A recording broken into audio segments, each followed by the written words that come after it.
Hello and welcome to Men in Progress, the podcast of the United Methodist Men of Trietsch here in Flower Mound, Texas. We're part of the Life Plus God podcast series from Trietsch Memorial United Methodist Church, and we drop a new podcast every Tuesday. Really appreciate you listening to our latest episode. My name is Dave Casey, and if you've listened to this podcast before, you know that we're just a bunch of guys trying to be better men and live better lives in our walk with God, help our families, our work colleagues, and each other. In this episode of Men in Progress, we're tackling a topic that hits each of us who are parents, but also those of us that serve as teachers, coaches, or even scout leaders. Our topic today is how to be a good parent when your kids don't honor father and mother. You know, on paper, we're adults and they're kids. When our own children or those under our supervision are acting less than angelic or to downright hateful, we should be able to rise above, right? To remember who's the grown-up. In truth, that's easier said than done. Go to Disney World and watch if you don't believe me. Joining in this discussion about how to be a good parent when your kids aren't honoring mom and dad are three of my fellow brothers from Trietsch, Stephen Campbell, Dave Parsons, and Steve Garrison. Guys, welcome to Men in Progress. Thank you for having me. Yeah. Thanks for having us. I'm glad to be here. Super. Well, we're going to have, this ought to be a lively discussion since you guys are not only parents, but to deal with kids on a regular basis. Some choice. younger, some older, you know. So it's, by choice. By choice. That's crazy. What's wrong with you guys?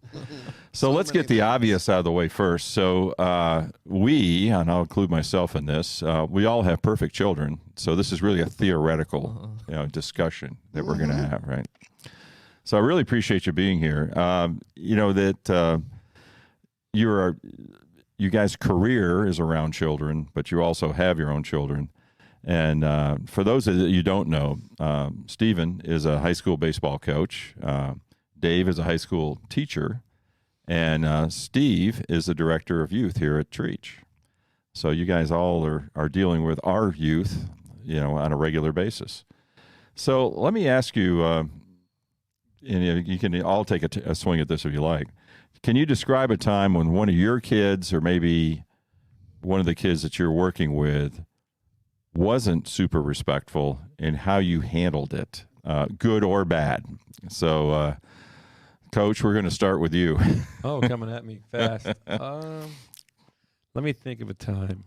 Usually on the baseball field, because the guys are there and they want to try to play and get better, they're, for the most part, very respectful because they can lose their spot. They can lose their free time.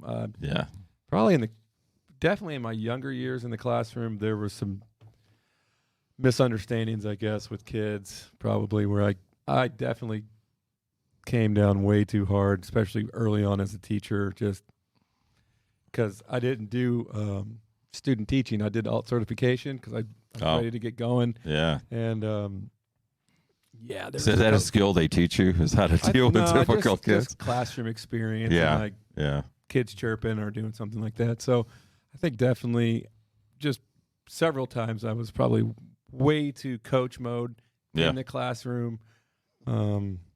Maybe like an innocent seventh grader that didn't have a pencil or something. Yeah. And you're all over them. I'm like, you're unprepared and how dare you? But now I've got a big cup of pencils and pens and just nothing. I don't want anything to get in the way of class running smoothly. So that's an example for me where I probably was over the top at the start. So Steve, I'll switch to you because you're dealing with, church kids. So all of your church kids got to be just like a model of behavior, right? Oh yes, they're always perfect little angels. I will tell you, the kids that have showed up to youth, I've had a few. One particular who was just always disrespectful to the adults, to me, and I would always try to redirect him, talk to him, but I would also always try to balance that with some positive reinforcement, positive interaction. Yeah. Of not just always yelling at him, not always getting mad at him, but I did fail him once. It was right before we were about to go get commissioned at the service, and he came to me with I was already stressed out, and he came to me with something ridiculous, And I just lost my cool, and I yelled at this kid. Wow. At top of my lungs and just screaming at me, and I think half the congregation heard me, and I just really felt embarrassed, and it was just not a good moment. I think I just lost my cool, and in a moment of vulnerability later, I apologized to him, and I said, hey, that's not how I should have behaved. Yeah. That's not how you deal with that. And I think we had a pretty good relationship, and because he was also a kid that was so frustrated but also so good. Yeah. When he was on, he was just such a good kid, but when he wasn't, so it was just this balance of just being there for him, I think.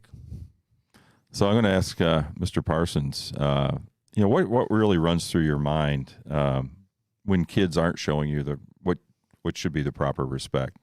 Either you or Amy, depending how whether it's your kids or she works with kids too. So I mean, it's the same deal. She used to a lot.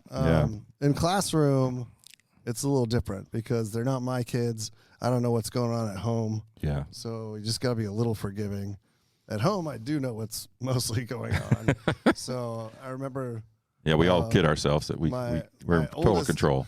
My oldest daughter, I think, was either in late elementary school or early middle school and just slammed the door to her room. And so we just took the door off and just grounded her from the door. Wow. For a while. So that's pretty strong. It works. Nowhere to run to. Oh, now. Man. So, and this is, I guess towing the line when you're a professional and you're dealing with other people's kids. I mean, that's, and I know in our society now we've got all kinds of rules and regulations. And we were talking a little earlier before the broadcast, in the old days, particularly if you had a coach, I went to a small school, so all my coaches were teachers too. So I'd have them in class and then have them for whatever sport. And if you acted up in class, he may not do anything to you then. He'd just wait till you get, to the field. Things happen. Laps happen, other things. Don't forget. Yeah. Oh, no. There's an accounting. But so when you're having a tough time with a kid, what's your first reaction on how to handle that? Stephen, I'll ask you.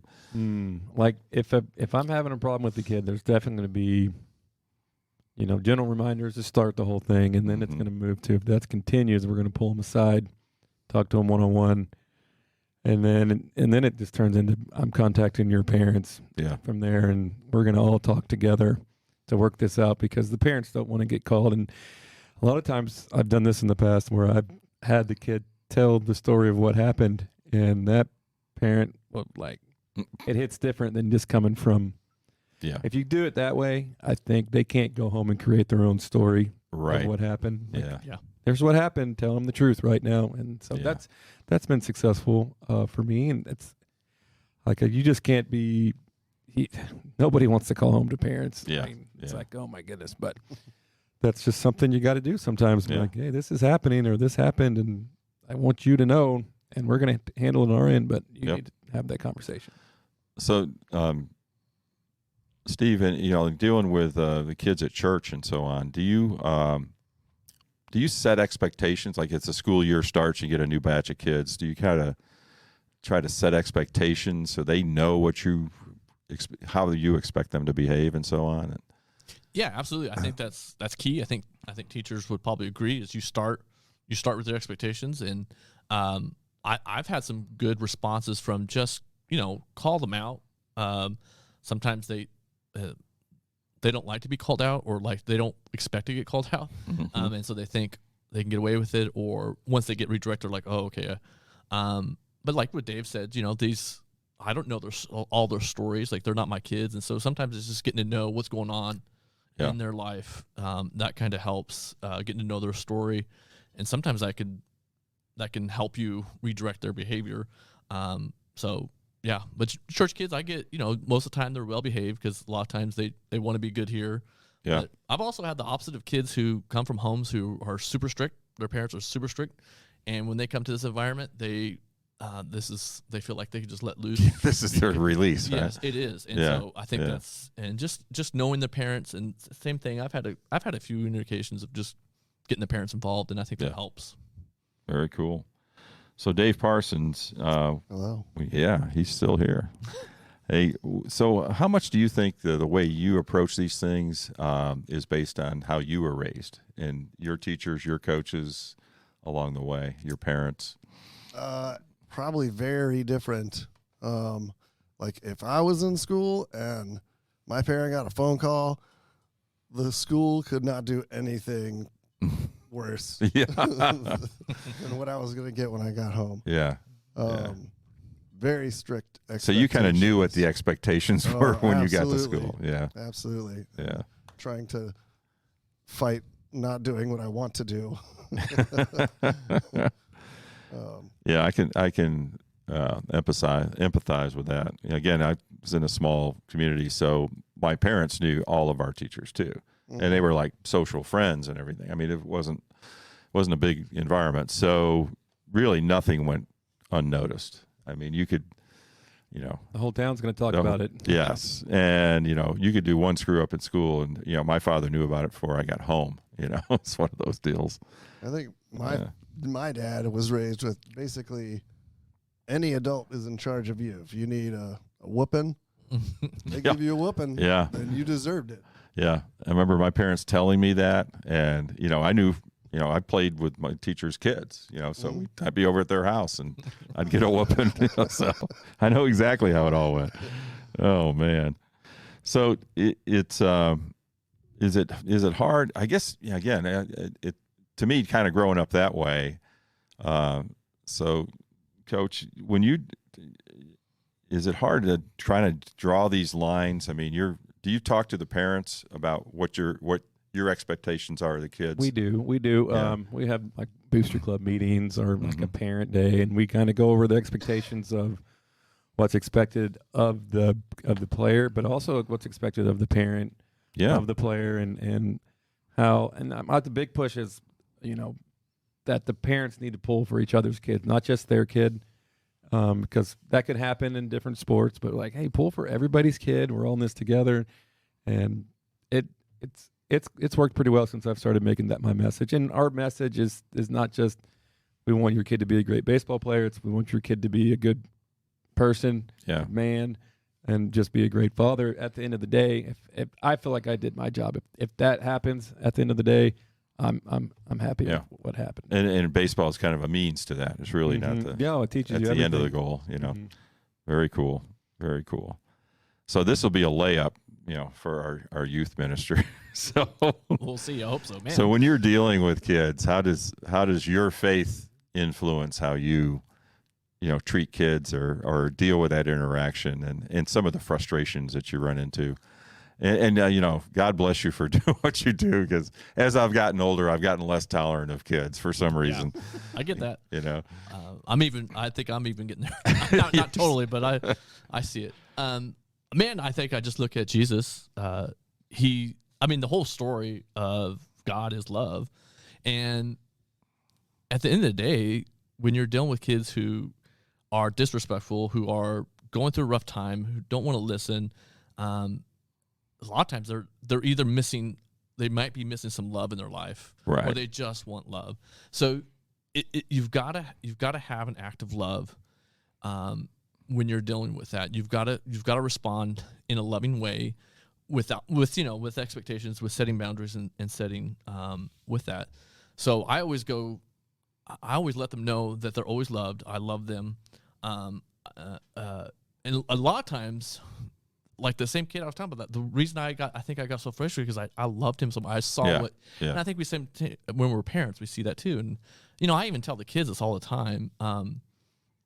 I think discipline is one of the greatest acts of love, and I don't know if they fully get that, but I see that in our faith in God with acts of discipline, and I think that it is an act of love, because if you don't care for a kid, you're not going to redirect them. You're not going to give them any kind of consequences because you just don't care. You just kind of ignore them or so try to keep the noise down. And they know that. And they see that. They can feel that. Oh, yes. Yeah. So because I've heard testimonies from kids who grew up in a home where their parents let them do whatever they want, didn't care what they did, and they literally did. And their response was, "My parents just didn't care about me." they didn't love me. Yeah. And then they had no one until it was either a coach or a teacher or a pastor or youth minister that said, sure, showed them some love in that way. Yeah. Yeah. And correction's part of that. Yes. Definitely so. So, Dave, yours is a little more challenging, maybe being in the secular world. There's rules and regulations what a high school teacher can do. Yes.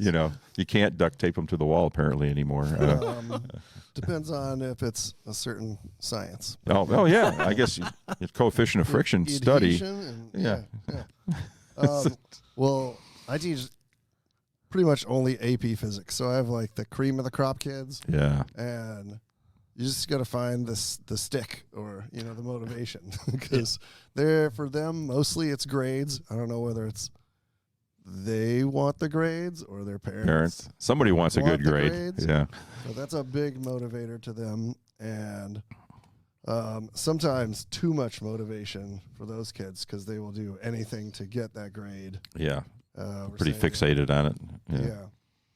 Yeah. So, for me, like out of my spiritual gifts, mercy is like the top one. So wow. Usually I'm looking for, there's a root cause for their behavior, whatever it might be. And just try and look with eyes of love. Yeah. At what's going on. I don't always ask. And, if I can see that they're struggling, I might, talk to them outside or say, if you want to talk, just let me know. Yeah. Yeah. And I've had some people do that, but I don't know. I don't think I've yelled at kids in, I'd say over 20 years. Wow. But. Well, it's interesting too. Again, go back to my deal. You guys may have seen this too. So I had a teacher in high school. She was her and her husband were my parents' best friends. So I grew up with them. It's like an aunt and uncle to me. And unfortunately, she taught Latin. So I had to take Latin for 4 years in high school. And and we would be in Latin, and Latin class was not big, not that many kids, particularly as you went further along. It got smaller and smaller. By the time we were seniors, we had like 8 kids in the class or something. So, and we would be down the hall, and we'd hear a teacher down the hall just yelling at her kids, and Mrs. V would turn to us, and she'd shake her head, and she goes, she won't last. She goes just like that, And it was very prescient because, next year, a different teacher in that classroom. But, it takes a mentality, I guess. You've got to really, work on it. If you put me in a middle school class, I probably wouldn't last a day. See? Same here. So is this, and you mentioned your their spiritual gift of mercy and everything like that. So, is there any type of I don't know, what do you try to instill to the kids? Do you actually talk to them about the idea that you honor your father and mother, that it's really a commandment, but it's just a good way to do things to make your life better too? I don't know, Coach, have you ever had any discussions like that with kids? No, we just say we got to be respectful to our parents and be appreciative of everything they've done, because with baseball, it takes a lot of time. Oh, yeah. And to be at a certain level, to make the high school team, they've put in some serious time at some point. Yep. And their parents made some huge sacrifices. So I kind of mentioned, like, hey, we need to be real appreciative of what your parents have done to get you to this spot. Because you got to have like 18 guys to play a game, and if someone's got to be there to umpire it, there's a lot of time's got to be right. So it's a tough sport to get into. So we just mentioned, make sure you tell your parents thank you, understand the sacrifices they've done. You're not a professional baseball player. Yeah. And all those games, growing up, they'll have led you where you are, and there's more games to go. Yes, that type of thing. Yeah. Now, Steve, are there any spiritual practices that you follow that help you deal with the youth of today? Patience. Patience. And I've been told by either peers or parents that they've seen that from me, is that I have a great amount of patience. And I think if you're going to be a teacher or coach, same thing. You're going to have to have some. Yeah. You're going to have some patience, because you're not going to last long. And because I think even as a parent, if you're just a parent of 2 kids or 3 kids, that'll test your patience. But if you're dealing with 30, 40, 50 kids, so my spiritual practice is patience. Yep. And just being patient with them, taking my time, picking my battles, having more one-on-one conversations, and just same thing. I try to bring back that honor your father and mother and be like, how do you feel like if they disrespect you or you get disrespected, how's that feel to you? And like, so how do you think your parents feel? Yeah. And so, just being patient with those kids. Yeah. And I think that goes a long way. They see it. And if you're patient with them and you don't give up on them, I think my roughest kids saw that, especially when they became seniors. They said, man, I can't believe you stuck with me. I can't believe I can't really believe you really loved me. Yeah. Because of what I've been through you. That's wild. That's what a testimony. That's really cool. So, and we didn't talk about this, but does having a classroom full of kids or a team full of kids, does that help you in dealing with your own children? Is it, or vice versa? Has having your own children helped you deal with other people's children?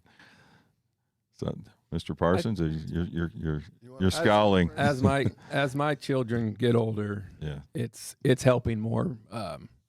I just kind of see more like what they're going through. One on like being a kid and being confused or trying to figure something out. Mm-hmm. I would say definitely when I didn't have kids and I was teaching, or my kids were younger, I was definitely not the same. So I definitely feel like I've learned, I don't want to say maybe patience, maybe grace, maybe more empathy. I don't know, but something along the lines of that. Yep. I think I'm just happy for who my kids turned out to be. Yeah. From what all I've seen other kids turn out to be. You're thankful. Like, they don't have the best grades, but they love people and they're kind, and that's all you can ask for. That's good. For a lot. Yeah, I can second that right there. That's a huge success. A huge success. Yeah, my wife has a saying that she says it all the time, so I don't say it as often as I should. But when she's talking to our boys who are older now, so from the time they were toddlers, she would always just say, "I just want what's best for you." No matter what decision was being made, like you can't go to that movie or you can't go to that friend's house, or whatever the deal was, that was kind of her saying. And we had our younger son actually went to medical school, and then part of their community outreach deal, he worked in a needle exchange in the roughest part of Philadelphia. And so that after the first week of doing that, we talked to him on the weekend and said, "How did it go?" And the very first words out of his mouth were, he says, "Mom and Dad, I got to thank you for raising me," is what he said. Because he's kind of seen the other side of life that you don't see in beautiful downtown Flower Mound. I mean, we have drug problems in Flower Mound, but we don't have a needle exchange that I know of.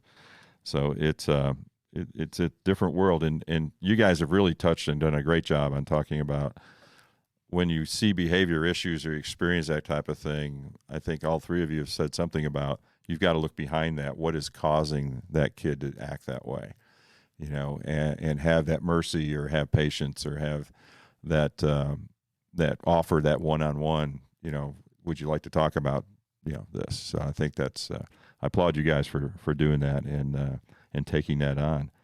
So believe it or not, that's going to wrap up our discussion for today. So honoring father and mother, you guys have exemplified how to encourage kids to do that, which is wonderful. So again, thanks for joining us on Men in Progress. It's my pleasure. Thanks for having us. Yes. So there you have it, episode 17 of Men in Progress. We hope you enjoyed a conversation and that you'll join us again in June when our topic will be How Faith Gets Us Through Divorce. Thanks again to Stephen Campbell, Dave Parsons, and Steve Garrison for joining me and sharing their wisdom with our listeners. Thanks again for listening to Men in Progress from Trietsch Memorial United Methodist Church in Flower Mound, Texas. I'm Dave Casey, and we'll see you next time. This episode of the Men in Progress podcast is sponsored by Trietsch Memorial United Methodist Church, where our mission is to lead people into a growing relationship with Jesus Christ. If you're in or near Flower Mound, Texas on any Sunday morning, we would love to welcome you to any of the Trietsch services. or you can follow our services anytime on our Facebook page or at tmumc.org.